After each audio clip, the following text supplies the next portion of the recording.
Hello everyone, welcome to my channel KLFS Pro. This is part 2 of C++ basic series. In part 1 we have seen what is C++, and in this part I am going to show you how to do environment setup.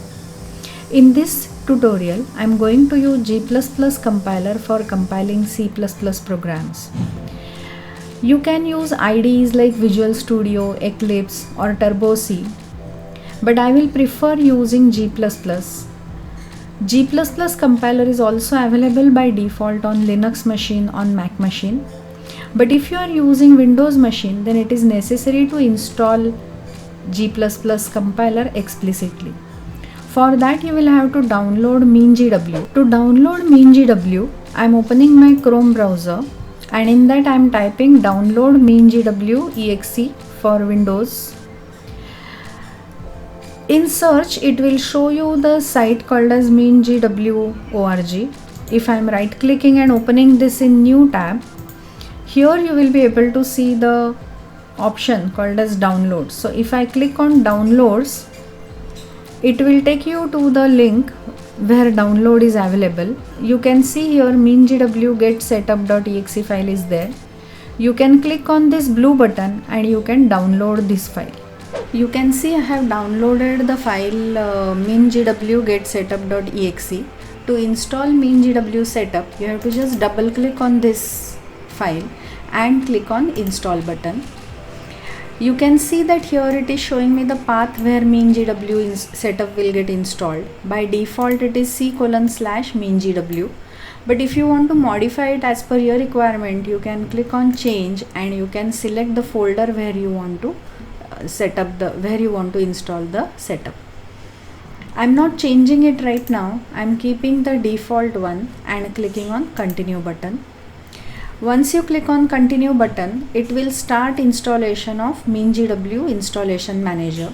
So first of all, it will download that manager. It will help us to download required packages for G++. We'll have to wait till this installation finishes. You can see that this continue button has become enabled, which indicates that this installation is completed. Click on continue button. It will open this window in which it is showing you basic setup, and in this basic setup it is showing you lot of libraries. We want to install all the packages from mingw, so here you will have to right click, select mark for installation. Once you select it, in this checkbox check sign will appear. You will have to do it for all the checkboxes which are appearing over here one by one. So I am clicking every checkbox and selecting it for installation. You will have to right click on the checkbox and select mark for installation. So we have selected all the checkboxes here, and then you will have to click on installation and click on apply changes, and then click on apply button. So it will download required packages and then it will install it on our machine. So you can see here the installation is done. Now if you open your C folder and if you check the C drive, you can find the folder by name mingw in the C folder. And inside mingw, if you check, there is a bin folder available, and inside bin folder, if you can check, there is a file available by name g++.exe. So this is the file which we are going to use for executing C++ program. But if you want to use it from any folder, it is necessary to set the path. So this is the folder which we need to add into path variable. For setting path, this is the folder which I need to add into path variable. So I am selecting this variable, I am selecting this path, I am copying it, and to add it into environment variables, I am typing here environment variables. I am selecting edit the system environment variables, then clicking on environment variables. Here you can see two windows. One is user variable for Anil K and system variables. So we want to set this path only in my login, and hence I am selecting path variable from this window. If you want to set it for all the logins, then you can set it in the system variable. Over here also you can see the path variable is there. If in this window path variable is not there, then you will have to create it. For that you will have to click on new and here you will have to type variable name path, and you can paste the path over here. But since path variable is already there on my machine, I cannot create new. I will have to edit it. So I'm cancelling it. I'm selecting path and I'm clicking on edit button. To add the path, I will have to click on new, and here I am pasting the path in which my g++exe file is there. After that I am clicking on OK, and over here I am clicking on OK, and then I am clicking on OK button. So now my path is set.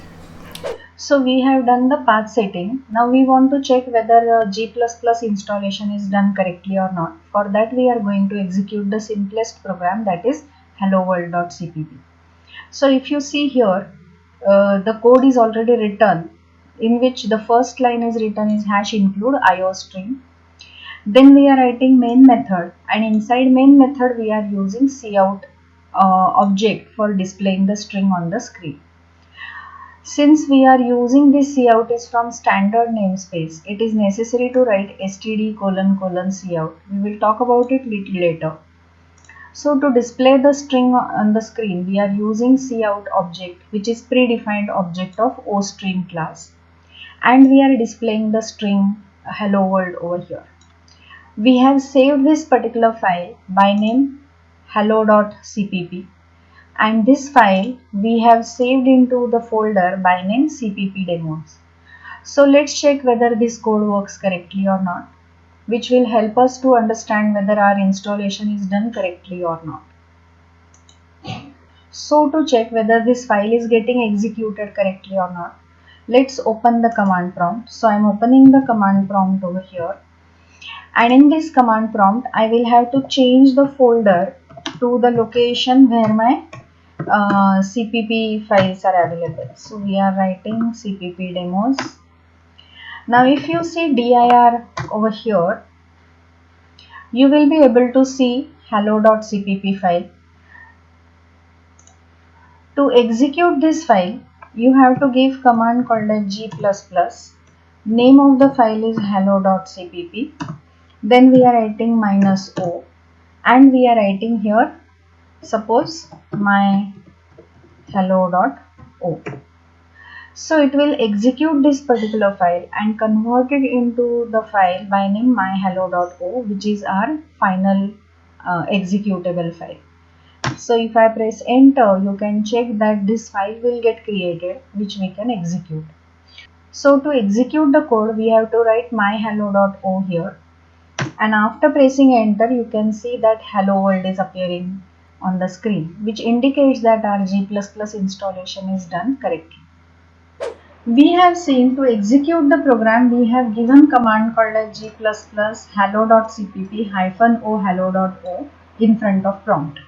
But when this compilation happens, there are multiple steps involved in it. The first step is nothing but called as preprocessor directives, in which in your program, if you have added statements like #include or #define, these statements gets executed first. The #include preprocessor directives tells compiler that include the contents of this file before compilation at this place. #define is used for defining macros. So here we have defined the macro by name size, whose value we have assigned is 5. Because of this #define in preprocessor directive, in your main program, anywhere size keyword is coming, it will get replaced by value 5. These are nothing but called as macro. So this macro substitution will happen when #define preprocessor directive will get processed.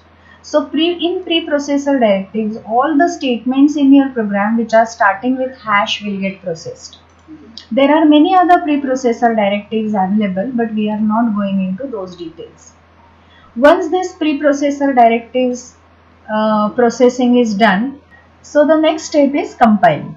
When compilation happens, it creates an intermediate file, and usually the extension of that file is obj. This file can be used for linking with any other file, and which will generate or which will help us to create the executable file.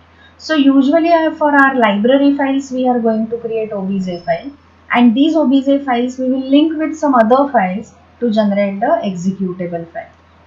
So when you are giving this command and we are saying compilation is happening, actually it performs these three steps. One is preprocessor directives, another one is compilation, and after that linking.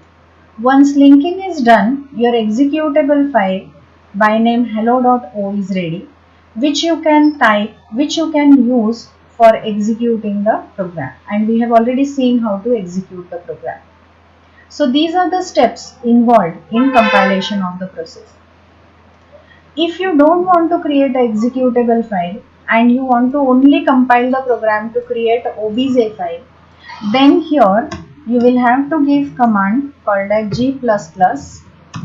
The name of the file is, let's say, hello.cpp. Here we will have to use the flag called as -c. -c indicates compile the program and do not create executable file but create a obj file. So here we can write hello.obj. This hello.obj file is not executable file. It's an intermediate file, that is object file, which can be used to link with some other file which will generate the executable file. We are going to see how to use these library files in further sessions.